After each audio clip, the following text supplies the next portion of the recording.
Lockdown, the thunderclap was deafening, a sonic boom that made my eardrums ache. My eyes snapped open, my heart hammering against my ribs like a trapped bird. The cold, sterile air of the morgue was gone. Instead, I was staring at the familiar grease-stained walls of my auto repair shop in Houston. The red digital numbers on the wall clock blinked. 11:45 p.m. Outside, the hurricane-force winds of the tropical storm battered the roller door, making it rattle violently. I was alive. I was back. Back to that stormy night when Lily Wayne drove a Ferrari into my shop. In my last life, exactly 5 minutes from now, she would be crying, begging me to fix the car. I had been soft-hearted. I saved the car, and it cost me my life. In this life, the hell with being soft.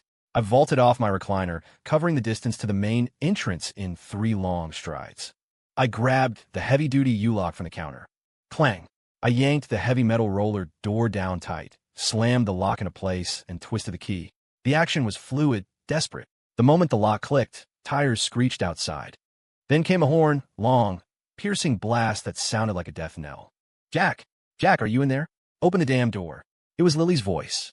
It carried that signature mix of tearful distress and entitled command. I leaned back against the cold steel door and lit a cigarette. I took a deep drag, letting the nicotine settle my shaking hands. It wasn't fear. It was pure, unadulterated hatred. In my previous life, I fixed the car. In return, she and her so-called godbrother, Zach Cole, turned on me. They claimed I dismantled it without permission and swapped out OEM parts. Zach's bodyguard crushed my windpipe with a single punch. Lily just watched, sneering. You dirty mechanic, you ruined my brother's car. You deserve to die. The memory made my eyes turn cold. The pounding on the door intensified. Jack, I know you're in there. Open up. The car's taking on water. It's a Ferrari. If it gets flooded, selling you off into slavery wouldn't even cover the cost. Same script, word for word. I pulled out my phone, opened the voice recorder app, and shouted through the steel door. Shop's empty. We're closed. The voice outside paused for a second, then shrieked. You liar. I saw the light on. Jack, what is your problem? It's me, Lily. I know it's you, Lily. I spoke into the crack of the door, my voice calm, detached. Hurricane warning. Shop's closed. That's the rule. Are you insane? I'm your girlfriend. My brother is in the car. Lily was frantic now, kicking the metal door. If the engine stalls, it's ruined. Get out here, help push it, and then dry it out. I let out a cold laugh. Push it? Dry it out? A flooded Ferrari isn't something you just wipe down with a towel. In my last life, I was too professional. I started triage immediately. In this life, I was just a spectator. I'm not fixing it. Call your insurance. I can't get through to insurance. Jack, are you a man or not? Help me. Can't do it. Don't have the skills. If I break it, I can't afford to pay for it. I flicked the ash from my cigarette, watching the door vibrate from her kicks. If you keep kicking my door, I'm calling 911 for attempted burglary. Silence fell for a few seconds. Then, a man's angry voice cut through the rain. Useless. You can't even handle this? Lily, this is the mechanic boyfriend you picked.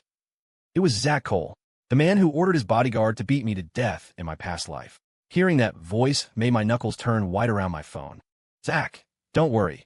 He usually does whatever I say. He's probably just sleep-deprived. Lily was still trying to appease the man. Then she turned her venom back to the door. Jack, I'm giving you one last chance. Open this door right now. Get on your knees and apologize to Zach, and fix the car. We'll let it slide. Otherwise, we're breaking up. Breaking up? That was music to my ears. I shouted back clearly. Deal. We're done. The second ignition, the explosion outside, was immediate. What did you say? You're dumping me? Lily screeched. Jack Ford, don't you dare regret this. If you don't open this door right now, I won't forgive you even if you crawl back to me begging. I ignored her and walked up to the second-floor window. Through the slats of blinds, I looked down at the farce unfolding below. The red Ferrari SF90 straight ale was sitting in the rising water like a drowned rat. The water level was already halfway up the wheels. With this much standing water, as long as they didn't attempt a secondary ignition, the engine might still be salvageable. A tow truck and a deep clean would cost a few grand, maybe 10. But in my last life, trying to impress Zach, Lily had insisted on trying to start again. That single action caused the connecting rod to bend and shatter the cylinder block. Total loss. $1 million supercar turned into scrap metal. And that was why she pinned it all on me.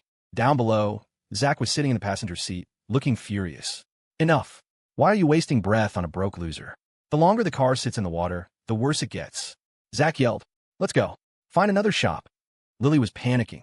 The rain had ruined her makeup, making her look pathetic. Zach, this is the only shop for miles. Everything else is closed. Then drive it there, Zach roared. Lily gritted her teeth, shot a look of pure malice at my closed shutter, and muttered, Jack, you heartless prick. Just you wait. She climbed back into the driver's seat. I held my breath, aiming my phone's camera down at the street. This was the moment. The Ferrari's taillights flickered. Then came a sound that sets any mechanic's teeth on edge, a sickening metallic crunch followed by a dull boom. Gut thunk, bung. That was the sound of a connecting rod snapping and punching a hole through the engine block. In the quiet of the storm, it was deafening. The car shuddered violently, belched black smoke, and died completely. I stopped the recording, a cold smirk playing on my lips. Got them. Secondary ignition in standing water. Insurance claim denied. Not even God could save that engine now. Zach's roar erupted from inside the car. What the hell are you doing? I told you to go easy on the gas. Zach, I don't know. It just made a noise. Lily was sobbing, her voice trembling. Is it broken? Zach, can it be fixed? Fixed? You destroyed it. The engine is hydrolocked. It's totaled. Smack. Zach backhanded Lily across the face. Even through the rain and the glass, I saw her head snap to the side. This car is worth $5 million. Selling your whole trashy family wouldn't cover the damages. Lily clutched her face, wailing into the storm. Suddenly, she whipped her head around, staring up at my second-floor window. She couldn't see me, but I knew exactly what she was thinking. She was looking for a scapegoat. In the last life, it was me. In this life, who else could she blame? The rain intensified, water lapping at the exhaust pipes. They argued in the car for a while longer until Zach made a call. 20 minutes later, a black luxury SUV pulled up and whisked them away. They left the totaled Ferrari sitting alone in front of my shop. A massive, million-dollar ticking time bomb. I went back downstairs and checked the surveillance system. Perfect. The 4K cameras had captured everything from multiple angles. Lily getting back in, the startup attempt, the smoke, and Zach striking her. I backed up the footage 3 ways: cloud, external hard drive, and a copy sent to my lawyer buddy. Only after securing the evidence did I feel the exhaustion hit me. The phantom pain of shattered bones from my past life seemed to throb in my neck. I rubbed my throat. This time, you're the ones who are going to bleed. The next morning, the rain stopped. As soon as I unlocked the front door, I saw Lily standing next to the Ferrari. She had changed clothes and fixed her makeup. Aside from some swelling on one side of her face, she looked normal. Seeing me, she immediately put on her pitiful, doe-eyed mask. Jack, finally, you're up. She walked over, trying to link her arm through mine. I was just too stressed last night. My attitude was bad. Don't be mad at me. I sidestepped her like she was radioactive waste. Speak your piece. Don't touch me. Lily stiffened, a flash of hatred crossing her eyes before she buried it. Jack, the car broke down right in front of your shop last night. Can you take a look at it? If you fix it for me, I'll pretend I never heard you break up with me last night.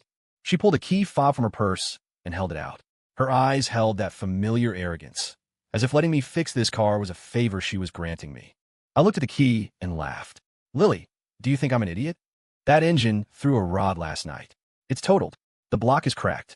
Jesus himself couldn't fix it, I said flatly. Also, we are broken up. Clean up your own mess. The frame job. Lily's face twisted into an ugly snarl. She clearly hadn't expected me to reject her so brutally. In the past, if she even pouted, I'd climb mountains for her. Jack Ford, don't be ungrateful. She slammed the key fob onto the pavement. The car broke down in front of your shop. You have a liability here. If you hadn't refused to open the door last night, would the car have flooded? Would it have broken? This is your fault. You have to fix it. If you can't fix it, you pay for it. There it was. Gangster logic. I let out a harsh laugh, bent down, picked up the expensive key fob, and tossed it casually into the storm drain at the curb. Plop. You. Lily's eyes bulged. Since it's totaled, what do you need the key for? I dusted off my hands. Let me give you a quick lesson in law. I wasn't open. I didn't accept the job. I didn't touch the car. You drove it. You started it again in high water. What does that have to do with me? You saw it. Lily went pale, realizing I knew exactly what happened. If you don't want people to know, don't do it. I pointed to the cameras mounted under the eaves. Everything is recorded. Lily followed my finger, her face draining of blood. Just then, a Porsche Cayenne roared up to the curb. Zach Cole stepped out, flanked by 2 hulking men in tight t-shirts. I recognized them, the same bodyguards who had beaten me to death in the previous timeline. My muscles tensed instinctively. What's the holdup? Is it handled? Zach took off his sunglasses, looking impatiently at Lily. Zach, he won't fix it. and he says he has surveillance. Lily, finding her backup, immediately ran to him, sobbing and exaggerating. He even threw the key in the sewer. His attitude is horrible. Zach sneered, walking up to me. He was taller than me, trying to use his height to intimidate. Kid, you got some nerve. I heard you left us to die last night. Ruined my car. He poked a finger toward my chest. How are we going to settle this? He raised a hand to slap my face. I took a step back, dodging it effortlessly. Zach Cole, right? Watch your mouth. Lily destroyed the car, not me. I have a video. Do you want me to send it to your insurance company? At the mention of insurance, Zach's eyes flickered with panic. Secondary ignition in a flood is an automatic denial of coverage. Unless someone could prove the damage happened during a professional repair, or prove the car was damaged due to improper instruction by a liable third party. Me. Zach smiled a nasty, predatory grin. Video? What video? He jerked his head at his goons. Go check the gentleman's security system. I think it's malfunctioning. The two bodyguards cracked their knuckles and moved toward the shop door. They were going to destroy the hard drives. I stood in the doorway, a heavy 40mm wrench suddenly in my hand. It was solid steel, heavy enough to shatter a kneecap. You step inside, it's trespassing. In Texas, I have the right to defend my property. Oh, you want to play tough? Zach scoffed. Cripple him. I'll pay the bail. The bodyguards didn't take me seriously. They charged. In my last life, I was unprepared. This time, I was ready. I didn't fight them head on. Instead, I slammed my hand against a red panic button installed just inside the door frame. WOP, WOP, WOP. A deafening siren blasted through the neighborhood. It was a direct-to-dispatch alarm system I'd installed after a break-in years ago. Simultaneously, a pre-recorded voice boomed over the shop's PA system. Alarm activated. Police dispatched. Video uploaded to cloud. Video uploaded to cloud. The bodyguards froze. Zach's face turned the color of a bruised plum. In this part of town, police response time was aggressive. And with the cloud upload announcement, smashing the shop was pointless. Okay, kid, you play dirty. Zach grit his teeth, pointing a shaking finger at me. Since you don't want to settle this privately, we'll go public. Lily, call the cops. Lily hesitated. Call the cops on who? On him. Zach hissed, his eyes venomous. Tell them he agreed to fix the car last night, directed you to operate it, and caused the damage through negligence. And tell them he stole valuables from a vehicle. I don't believe I can't bury a grease monkey like you. The court of public opinion, the police arrived quickly. Zach Cole was a professional con artist. His demeanor shifted faster than a chameleon. One minute he was a thug, the next he was a grieving victim. Officers, you have to help me. This guy agreed over the phone to help fix my car. He instructed my girlfriend on what to do, and his bad advice wrecked the engine. Now he's refusing to take responsibility, threw away my key, and threatened us with a weapon. Lily was right there with him, weeping with Oscar-worthy conviction. It's true, officers. I'm his girlfriend. Why would I lie? Last night the rain was so bad. He told me to try starting it to check the sound. I just did what he said, and then it broke. Solby. The officer turned to me. Is this true, sir? I kept my face blank and handed over my phone. Here is the call recording from last night and the surveillance footage from the front door. The audio proves I explicitly refused service and warned against restarting the engine. The video proves I never opened the door, never gave instructions. As for the key, she handed it to me to insult me, and I discarded it. That's littering at worst. The officer listened to the recording, watched the clip, and his expression turned skeptical. The evidence was irrefutable. Zach and Lily's story fell apart instantly. Zach turned purple. He hadn't expected me to be this paranoid. Even if he didn't give instructions, as a professional, leaving someone stranded is professional negligence. Zach grasped at straws. The officer frowned. Sir, that's a moral issue, not a criminal one. Since there's no criminal intent or action on his part, this is a civil dispute. Take it to small claims court. The police took statements and left, warning Zach to keep the peace. Zach stared at me, eyes like a viper. Fina, you got lucky. But this isn't over, Jack. I run this town. I have ways to ruin you. He left with Lily and his muscle. But I knew this was just the opening salvo. By that afternoon, several popular local TikTok influencers and Instagram pages posted videos. The titles were clickbait gold. $1 million supercar destroyed by heartless mechanic in storm. And girlfriend begs in rain, mechanic boyfriend refuses help. Toxic masculinity at its worst. The videos were heavily edited. They only showed Lily crying in the rain, kicking the door, and the sad, ruined Ferrari. Sad piano music played over Lily's tearful interview. I just wanted his help. It's my brother's car. He said unless I paid him 10 grand cash, he wouldn't open the door. I never knew he could be so cruel. The video went viral locally. I was doxxed immediately. Armchair warriors flooded my shop's Google and Yelp pages with 1-star reviews. Scumbag owner. Avoid this place. Guy hates women. Hope your shop burns down. Someone even drove by and threw a carton of eggs at my sign. My phone rang nonstop with death threats. Business died instantly. But I stayed calm. I sat in my empty shop, reading the comments like I was watching comedy. Let the pressure build. The higher the pedestal of victimhood they built, the harder the fall when I kicked it out from under them. That night, Lily texted me. Jack, see this? This is what happens when you cross me. Your reputation is trash. If you get on your knees, apologize, admit you broke the car, and pay Zach $1 million, we'll post a clarification video and let you off the hook. 1 million? I laughed. They were trying to suck the marrow from my bones. I replied with 2 words, dream on. Then I screenshotted the text. I opened my laptop and logged into my shop's TikTok account. I usually only posted repair tips, so I had a small following, but I had a nuke in my pocket. I edited the full surveillance footage, the zoomed-in shot of Lily restarting the engine, the audio of my refusal, and a clip of Zach slapping her. Title: The Full Truth About the Ferrari Incident. Who is really lying? Polat? You want media war? Let's war. The insurance fraud. After posting the video, I spent $200 to boost it. In the age of algorithms, the truth sometimes needs a paid ticket to the show. The reversal was faster than I expected.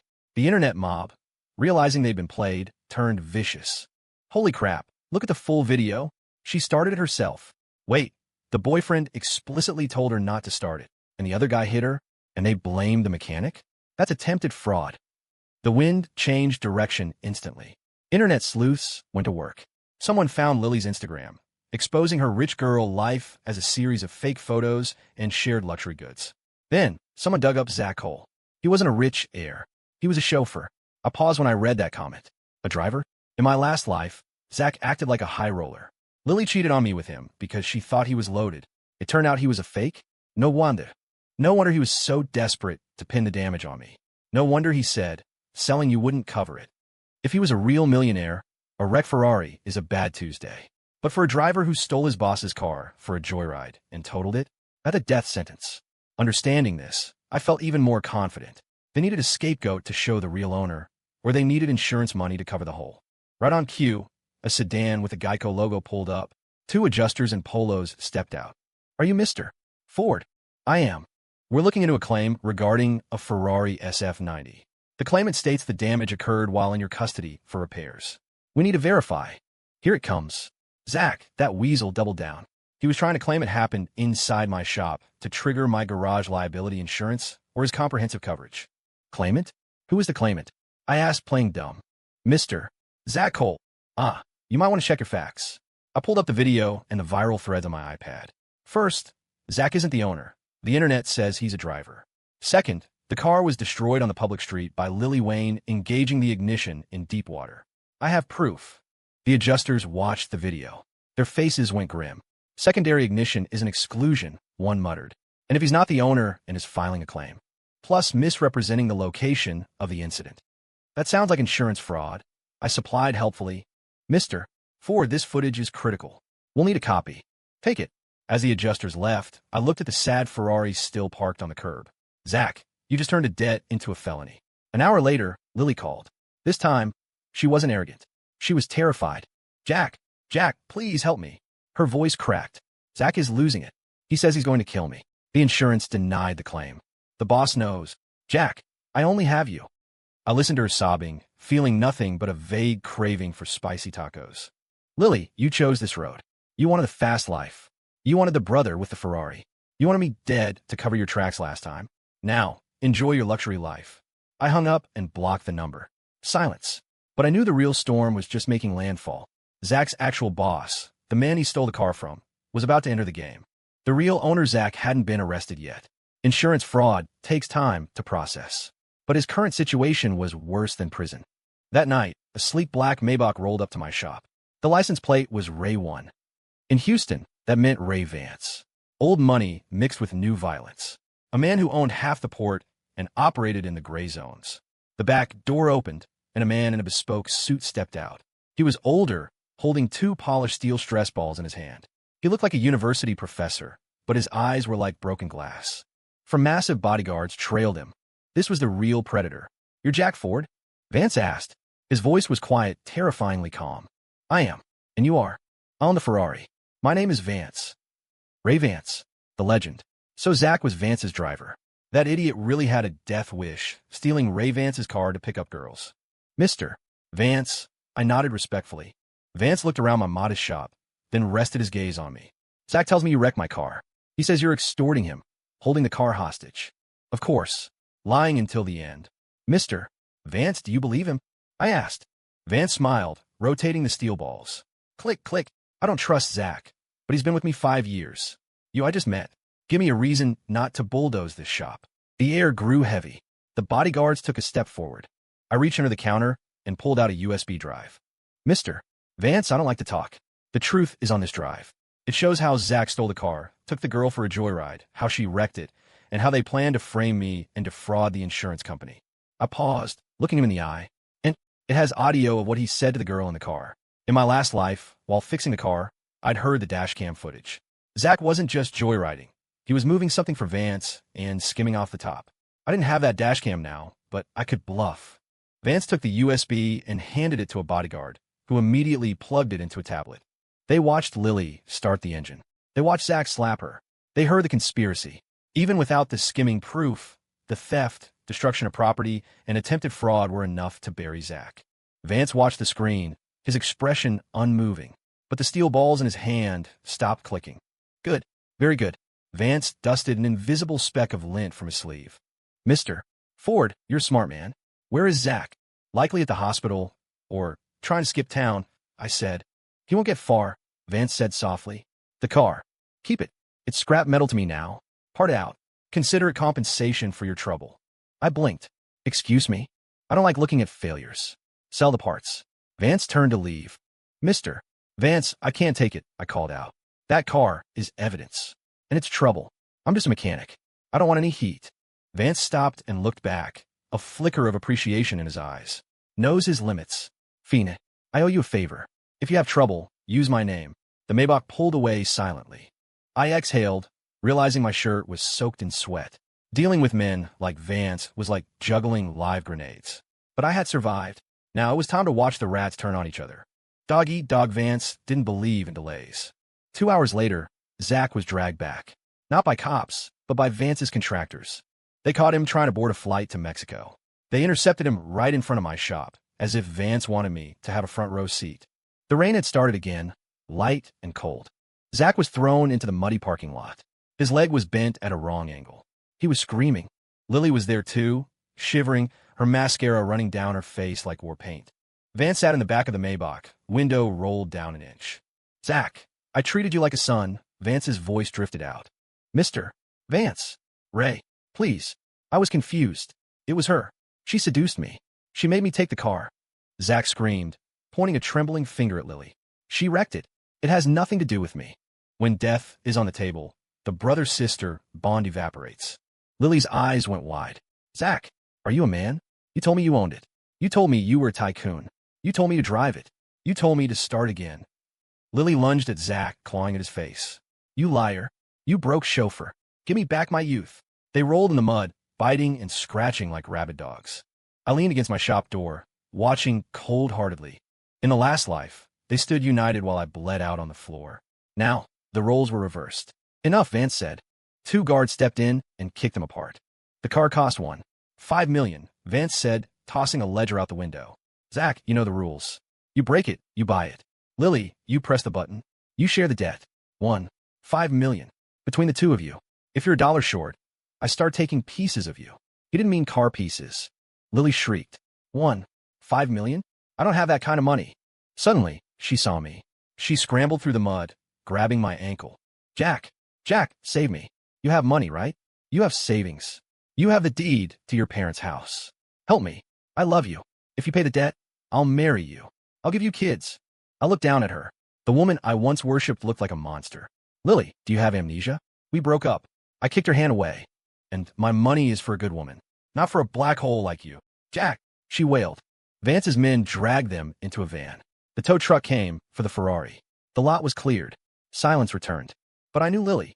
She wasn't done. She had one card left to play. Moral Blackmud. The grifter parents, sure enough, the next day, the Waynes arrived. I knew Lily's parents from before. They were grifters, pure and simple. They favored their son, Lily's deadbeat brother, and treated Lily like a cash cow, which meant treating me like the ATM. As soon as they entered the shop, they threw themselves on the floor. No justice. The heartless ex-boyfriend is driving our daughter to suicide, her mother screamed. You slept with her for 3 years, and now that she's in trouble, you leave her to die? A crowd gathered. This was prime drama. Her father, a man who smelled permanently of cheap beer, pointed a yellowed finger at me. Jack Ford, have a heart. She gave you her best years. You owe her a breakup fee. We don't ask for much. Just pay off her debt to Mr. Vance, and we'll call it even. Pay $5 million to call it even. I laughed. In a last life, after I died, they took my life insurance and savings to buy their son a new truck. They let the city dispose of my ashes because an urn was too expensive. Are you done? I asked. I sat on a stool in the doorway and held up my phone. Hey, TikTok, Instagram Live, are you hearing this? The parents froze. This is the godbrother Ferrari girl's family. Her daughter cheated on me, wrecked a stolen car, owes a mobster one, $5 million, and now they want me, the ex, to sell my shop to pay for it. The live stream comments were flying. The audacity. Is this real life? Call the cops. You. Turn that off. The mother scrambled up, tried to grab the phone. Touch me, and I pressed charges for assault. I said calmly. And let me remind you, Ray Vance is looking for money. If you want to help your daughter, I suggest you sell your house. Or your kidneys. Coming here won't print money. At the mention of Vance, the old man paled. They knew the name. They were grifters, but they weren't suicidal. You just wait. The father grabbed his wife. Let's go. They scurried away like rats exposed to light. The comments cheered, but I didn't feel happy. I knew that cornering a wild animal is dangerous. Lily had no options left. Zach was ruined. Her parents were useless. Her only way out was me. Specifically, my life insurance. Fire in the hole the next few days were quiet. Too quiet. I upgraded my security. Fire-resistant shutters. Smoke detectors. Industrial-sized fire extinguishers placed every 10 feet. I slept in a shop office with a baseball bat and one eye open. A week later, on a moonless night, it happened. I woke to a subtle scratching sound at the back door. Then the unmistakable smell of gasoline wafted under the gap. She was here. I didn't turn on the lights. I moved silently to the monitors. The infrared camera showed a figure in a black hoodie pouring liquid from a jerry can all over my back entrance. It was Lily. She was muttering to herself, a manic, broken sound. Jack, if you won't help me, we die together. The shop burns. You have accidental death insurance. I'm still the beneficiary. I can pay Ray. Her logic was psychotic. She wanted to roast me alive to claim a policy I hadn't updated yet. She finished pouring the gas and flicked a lighter. The flame danced in the dark. Goodbye, Jack. Just as she moved to drop the lighter, I kicked the back door open. Whoosh. I squeezed the trigger of a commercial-grade dry chemical extinguisher. A massive white cloud blasted her in the face with the force of a fire hose. Ack! Cough! Cough! Blinded and choking on chemical powder, she dropped the lighter into a puddle. Thankfully, a water puddle, not the gas. Who's there? She screamed. Your worst nightmare. I swung the bat. Knocking the knife, she pulled from her belt out of her hand. Clatter! I swept her legs, pinning her face down into the gasoline-soaked mud. Let me go. Jack, I love you. I just want to live, she screamed, thrashing like a fish on a deck. Why couldn't you just die for me? Why are you so selfish? Because I don't owe you a damn thing, I hissed. And your love is too expensive. It costs lives. Sirens wailed in the distance. I had hit the panic button the moment I smelled gas. Attempted arson. Attempted murder. With a weapon.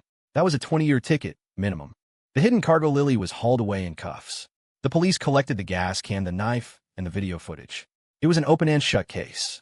In the interrogation room, faced with a life sentence, Lily broke. She spilled everything. It turned out the night she brought the Ferrari in, it wasn't just about showing off. She and Zach were running an errand for the organization. The Ferrari had a false bottom in the trunk. Inside was 5 kilos of high-grade cocaine. Flour, they called it. Zach was a mule. Ray Vance used the flashy cars to move product, figuring cops wouldn't stop a Maybach or a Ferrari for a drug search. But the storm hit, and the car flooded. In my last life, I fixed the car. Zach panicked, thinking I might have found the stash while working on the engine, or that I'd tampered with it. To protect the shipment and cover his incompetence for letting the car get damaged, he decided I was a loose end. The stolen parts accusation was just a cover to get inside and check the goods, and the beating was to silence me permanently. In this life, because I refused to touch the car, it sat on the curb. When Vance's crew towed it, they found the drugs intact, but they realized Zach had risked a multi-million-dollar shipment to impress a girl. That was why Vance was so terrifyingly angry. Lily tried to burn me out not just for the insurance money, but because Zach, from his hospital bed, had convinced her that I knew about the drugs and was going to rat them out. Hearing the detective explain this, I felt a chill in my bones. My death in the previous life wasn't just about a broken engine. I had stumbled into a cartel operation. I died because I was a liability. Zach Cole was sentenced to life without parole for drug trafficking and conspiracy. Lily Wayne got 25 years for arson, attempted murder, and accessory to trafficking. Ray Vance? Well, the feds eventually RICO'd his entire operation based on the intel Lily gave up to try and reduce her sentence. The storm was finally over. Sunlight 6 months later. My shop was fully renovated. Business was booming. The Ferrari incident had made me a local legend. The mechanic who stood up to the mob and the gold diggers. People drove in from Dallas just to have me work on their cars because they knew I was honest and tough. Hey Jack, check this transmission. If it's dead, tell me. Don't want to end up like the Ferrari guy, a customer joked. I smiled, wiping grease from my hands. Don't worry, I don't charge for diagnosis. One afternoon, I received a letter. Lily's request for a visit had finally been approved. I went, not because I missed her, but because I needed to close the book. Through the thick plexiglass, Lily looked ruined. Her hair was chopped short, her face gray and lined. She looked 50, not 25. She picked up the phone, her hands trembling. Jack, you came. I did. Do you? Do you still care? Is that why you're here? A spark of delusional hope lit her eyes. I looked at her, my expression flat.